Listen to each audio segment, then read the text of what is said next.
Emerald podcast series. Research that makes a difference.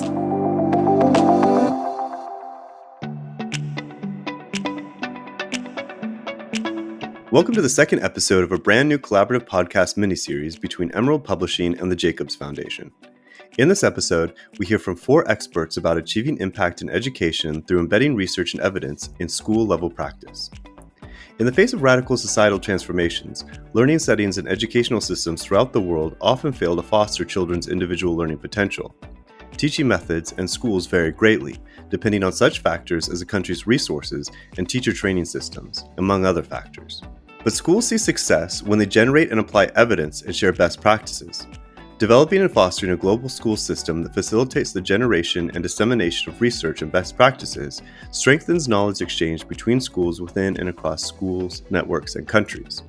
And the use of evidence in decision-making about the uptake of innovations in technology helps to fully harness variability in learning. To learn more about achieving impact through embedding research into school-level practice, we are joined by 4 experts. Our first guest is Nora Marquetos, who is currently the co-lead of the Learning Schools portfolio at the Jacobs Foundation, where she oversees a program with the objective to strengthen the global school landscape through testing and scaling evidence-informed practices. Prior to that, she managed multi-stakeholder partnerships in rural Cote d'Ivoire at the United Nations in New York City, and she's also worked in Uganda, Syria, and Switzerland. Our second guest is Dr. Christina Hinton.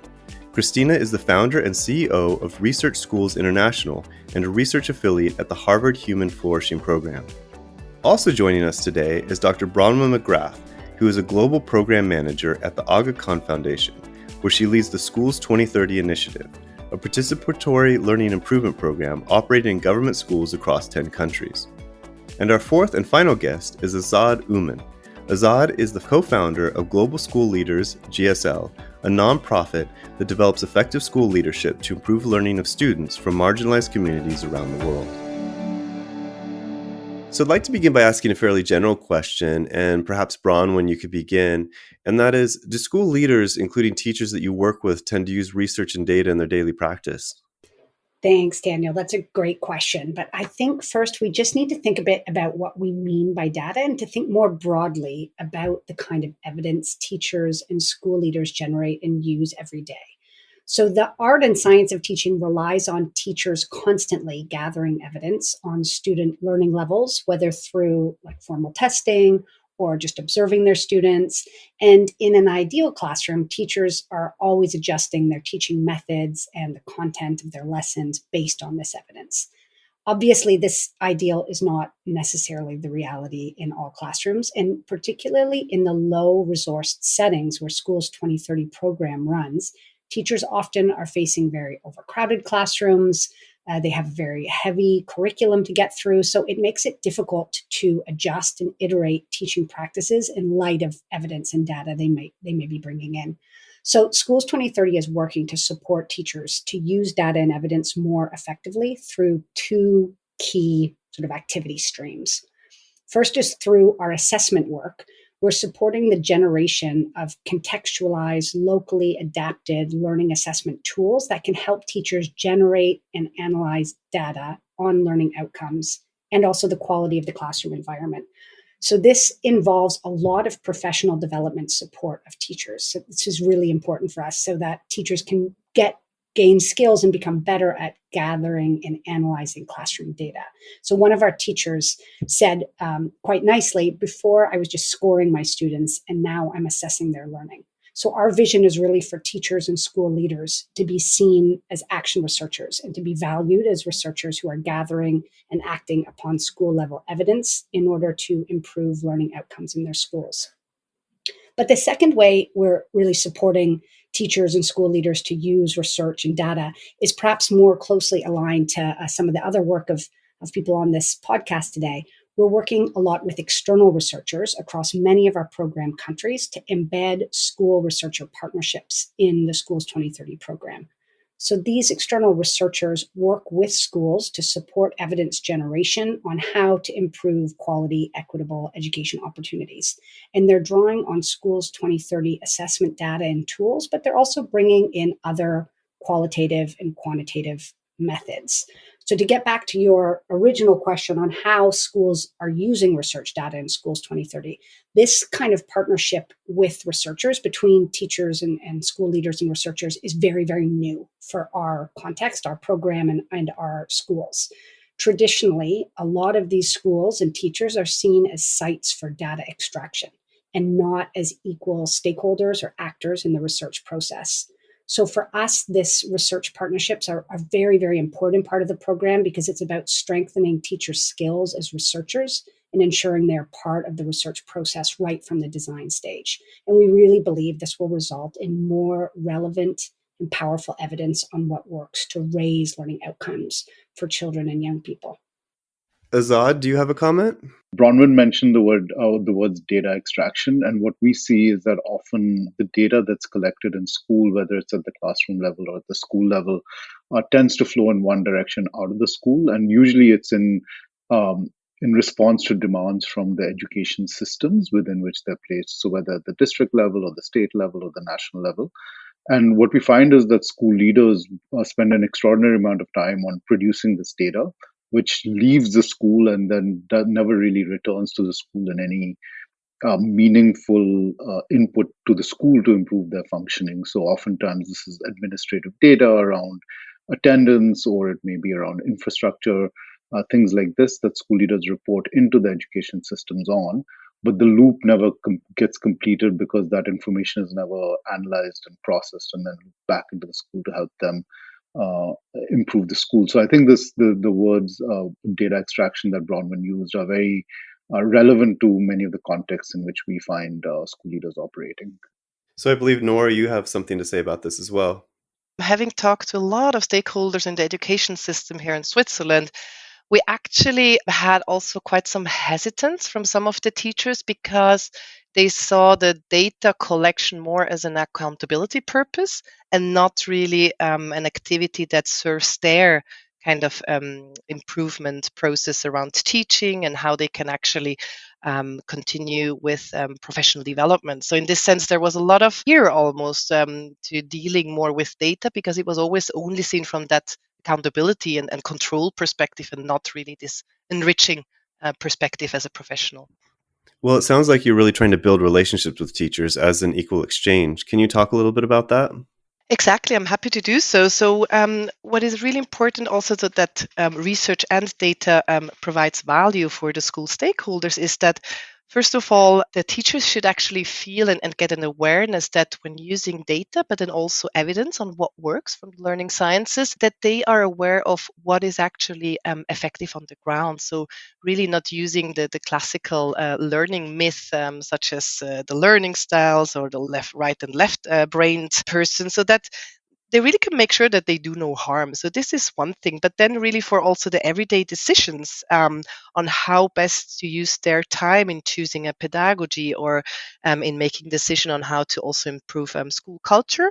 It's really also a matter of using the data, but then also the research on what is actually most effective under certain circumstances. So to really use, similar to what also in medicine is happening, to really use those findings on an everyday basis, but then also to going back to what Bronwyn and Azad mentioned before, to really make sure that teachers and school actors can become much more an active also participant in research activities. So broadening their engagement in the research process in the sense that they use everyday data that is generated in a scientific method, get the skills around that, but then also have a broadened peer engagement with other schools or with their own colleagues as part of a professional development, so that they really own the process and can also contribute and make sure that the research created is actually relevant to them and to other colleagues.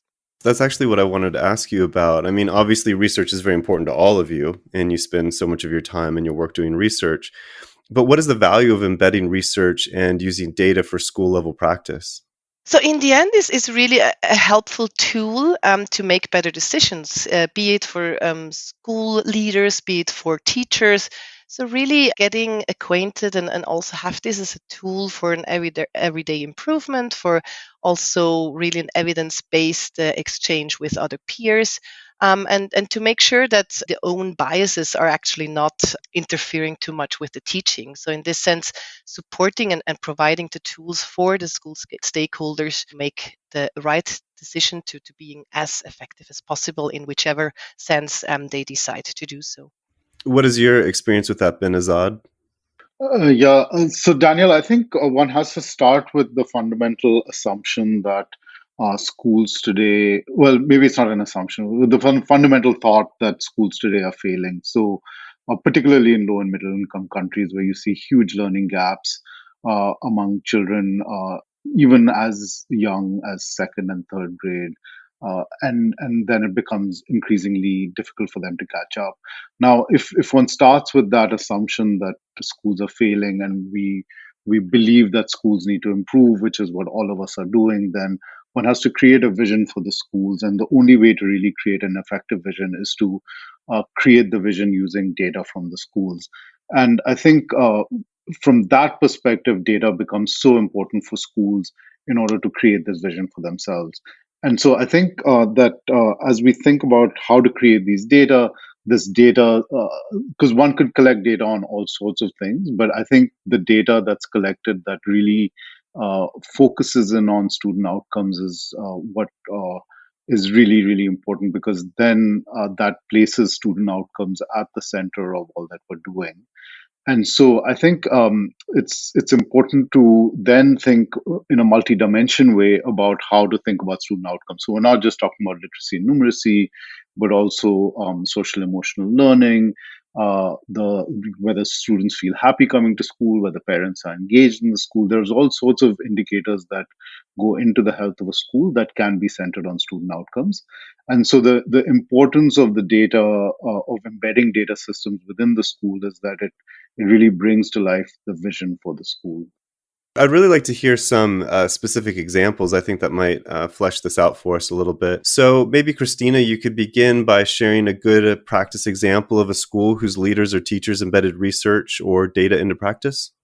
Sure. Hi, this is Christina Hinton, and I lead Research Schools International, which is an organization that partners researchers from Harvard with schools around the world to carry out research, professional development, and dissemination of findings. And it's a really powerful model for a lot of the reasons that my colleagues were just speaking about. In particular, Bronwyn was mentioning the importance of a partnership between researchers and practitioners, and that is exactly what we do. So in contrast to kind of traditional research where you look for gaps in theoretical literature in order to build the knowledge base, our research is really driven by the needs on the ground. So we ask the school partners, what do you need? What challenges are you facing? What innovative practices would you like to try out? These kinds of questions. And that really defines the research agenda. And so in that sense, we can be more confident that what we're doing is relevant to the schools themselves. And so I can give you an example of a project just to kind of illustrate how that plays out, if that's helpful. Yes, definitely. That sounds interesting. So we've done lots of different projects with schools all around the world, but just to give one illustrative example, with a school in the UK called Seven Oaks, we recently carried out a project on flourishing. And the school wanted to promote flourishing, which is holistic well-being. And I'm also at the Human Flourishing Program at Harvard, so that's an area of research and passion of mine as well. And so we basically wanted to see, okay, we know all of this research on various activities that promote flourishing. How much are they happening at the school, and where could they happen more? So what we did is we developed an online survey, and we worked in collaboration with the school on that to make sure it was sort of tailored to their interests and their needs and their context, developmentally appropriate and all of that. And we have a team of teacher research fellows and student research fellows at each of our partner schools, so they can give us feedback on things like surveys throughout the research process. And so we developed that survey. We looked, and the surveys include like quantitative methods and qualitative or open-ended responses. So we can really get a rich understanding of what's going on from those. So we analyzed the data. We found out, okay, here's some areas where they're doing beautifully, and here's some wonderful practices happening on the ground, concrete examples that we found. And we like to share those back. So then we go to the school and we lead professional development. And we start by sharing back those positive examples. And that helps kind of spread good practice across the school. Because sometimes teachers are doing really interesting things in their classroom and no one else knows about it. And then the other thing we look for in the surveys are, here's the areas for growth. So here's an area where we know that this is really good to promote student well-being or flourishing. And unfortunately, not that much is happening actually on the ground in the school in that area or in a way that's effective.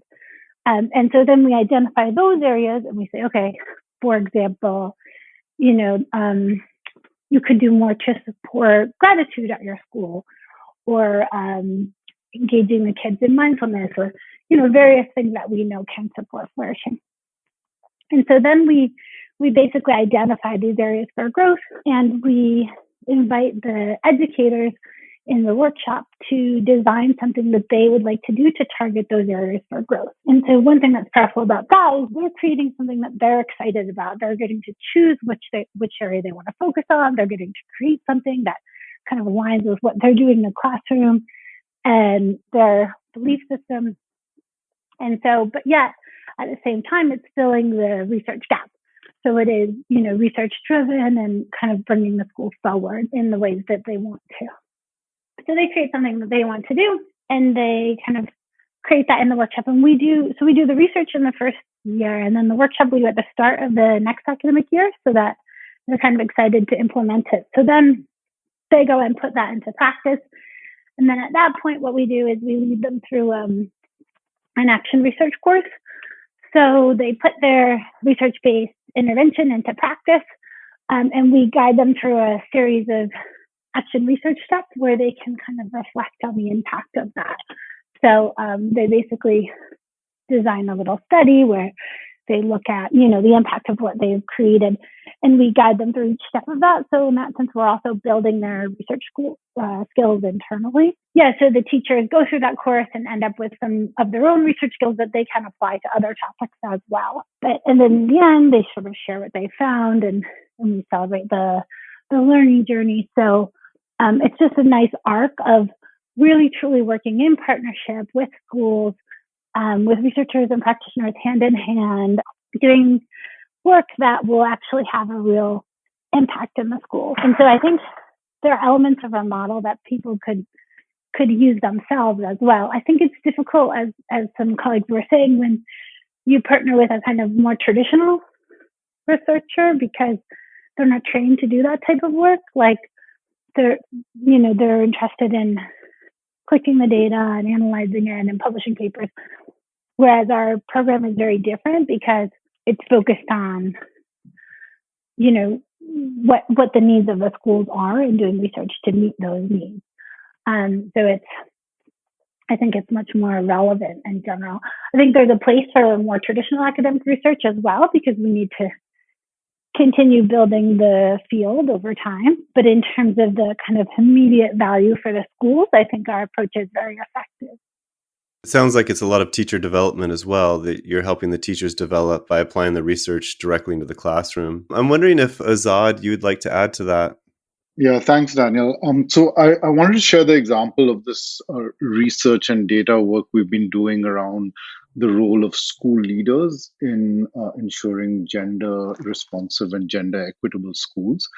So as we were looking at the broader research around this issue, around how school leaders actually influence both boys and girls' education, although we were coming at it initially from looking at girls' education. We found that there's a very curious lack of research on this broad topic of what actions do school leaders take that can ensure gender responsive and gender equitable schools. And so we were rolling out a program in India and Kenya called Shakti, in which we were looking at training school leaders on what we saw as ideas through which they could run gender equitable and responsive schools.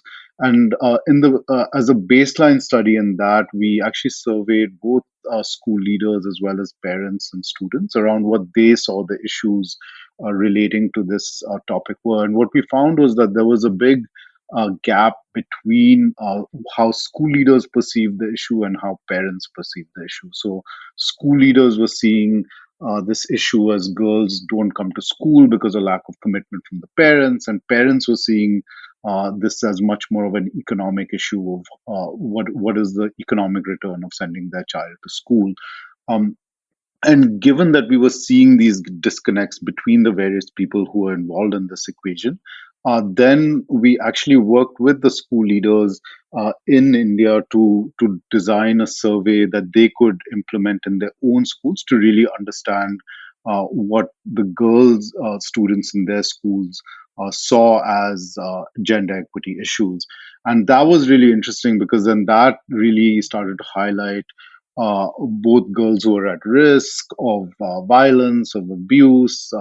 It also brought to light practices within the schools that could be implemented that would make the school a more welcoming environment from a girl's perspective. So I think when we think about research and data, and I think this conversation is so interesting because the data that's collected in a school can often be very disconnected from sort of broader research questions. But I do think that when done properly, you can find ways to frame broad research questions that then the data which is collected within schools can feed into. That's really fascinating. Does anybody have anything else they'd like to add?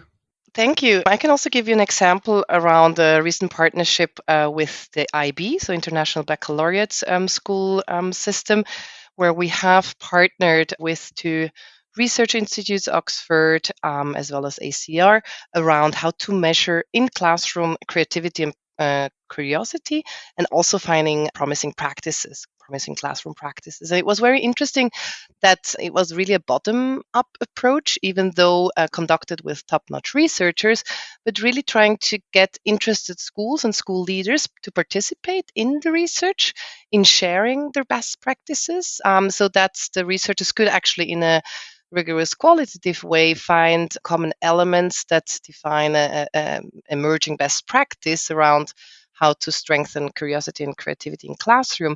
And what was interesting is that there was a large number of schools who wanted to participate, but then also continue using those findings as a kind of a peer community. And maybe what we haven't addressed yet in this discussion is around, incentives, positive and negative incentives on why data and participation in evidence generation is actually still relatively limited in general. Because in our example, we could see that just the ethics requirements were so high that in the end, the engagement between the peer schools was kind of limited, given that the identity of those participating in the research shouldn't be shared broadly. So in this sense, there is a lot of also discussion around how best to set up the frameworks of doing rigorous research and making sure that school leaders or school actors who want to actually actively use, but then also act upon the findings, are not hampered by those regulations that were in the end set up for their protection. So that was quite an interesting finding I found on, first of all, the active participation and interest of the stakeholders at schools, but then also the certain limitation that were given due to the setup with the ethics committee. That's really fascinating. Anybody else? I can maybe come in with an interesting example, Daniel, of some research partnerships as well that we've had across our countries, but specifically I'm thinking of some research partnerships in Kenya and Pakistan that have been working with schools and teachers and school leaders to understand the connections between the academic and non-academic, or the academic and holistic skill domains. I think that it sort of builds off what Nora was saying as an example of making that clear value add to the teachers and the school leaders, because in these contexts, there was sort of policy and curricular relevance placed on 21st century skills and these sort of competency-based curricula. But there was not a lot of experience for teachers and school leaders on how to teach those in the school. So through these research partnerships, the teachers and school leaders were helping to define the questions that would, and the domains that they would focus on to understand how might we infuse things like curiosity and creativity and collaboration across our whole curriculum rather than thinking about them as discrete subjects. How do they reinforce academic learning? How can we think about academic and non-academic skills sort of as an intertwined whole child approach rather than as discrete skills? So I think it was so valuable to have the perspectives of teachers right from the outset of the research process, really helping to define those questions and define the domains that were relevant for their own teaching practices and curricular requirements. But it was so important as well to have academic researchers who can support teachers on how to analyze that data. Because I think that's one of the maybe gaps in teacher professional development in terms of really embedding research and data in school practice and in pedagogical practices. Yeah, it sounds like, we've been talking a lot about the relationship between the researcher and the teacher, the leaders in the school, and the exchange. And I'm wondering, how can we encourage school leaders and teachers to be encouraged and supported to embed this research or data into their schools? I think, when we, both through our lived experience as well as through research, we see that so much of the use of data comes down to accountability for the use of the data. So I'll share two examples about what I'm talking about. One is that in 2020, two professors, Karthik Muralidharan and Abhijit Singh, had done a research study on an experiment that was done in India in a fairly large state where there was a lot of data that was being generated and the around things like in order to do things like school rating, in order to look at how school leaders can create school improvement plans. And what they found was that while all this data was generated and there was a relative fidelity to the amount of data that needed to be generated, it was not necessarily used very effectively and didn't really end up in creating any shifts in student outcomes. So I think from that example, at a systemic level, you would see that the school leader or the teacher, whoever the agent is who's collecting the data, has to be able to see that the data is being utilized, and they have to be held accountable for producing the data and for then taking whatever analysis is done and then to implement it in their schools.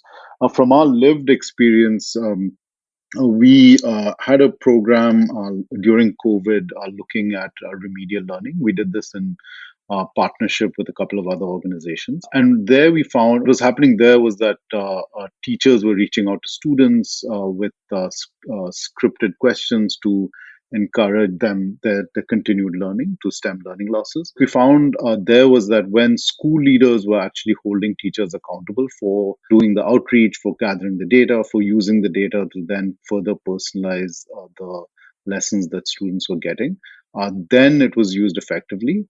But where school leaders were not there to hold the teachers accountable, this did not happen as effectively. So I think there's this the accountability of the data that's being used, both in terms of sort of making sure that the data is actually collected on a regular basis, but also accountability in terms of the data actually being analyzed and fed back into the school is really critical for people to see the value in investing in collecting data. That's really fantastic. We've covered all of our questions that I had in mind. Is there anything that you feel that we didn't discuss that you think is something that the listeners might find interesting? I might just pick up, if I may, for a moment on Azad's point around the analysis and the support on data analysis, because we've found, particularly through the assessment work and supporting teachers on learning outcome assessment, that supportive analysis, not just analysis by, maybe external researchers, and that's then brought back to the classroom, but supporting teachers themselves to analyze learning data so that they can work actively to support the learning needs of the students in their classroom.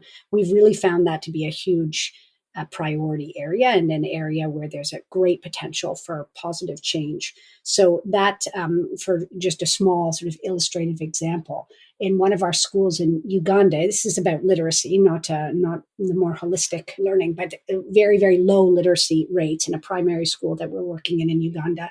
And the teachers were used to testing for literacy and running sort of standardized tests as part of the curriculum.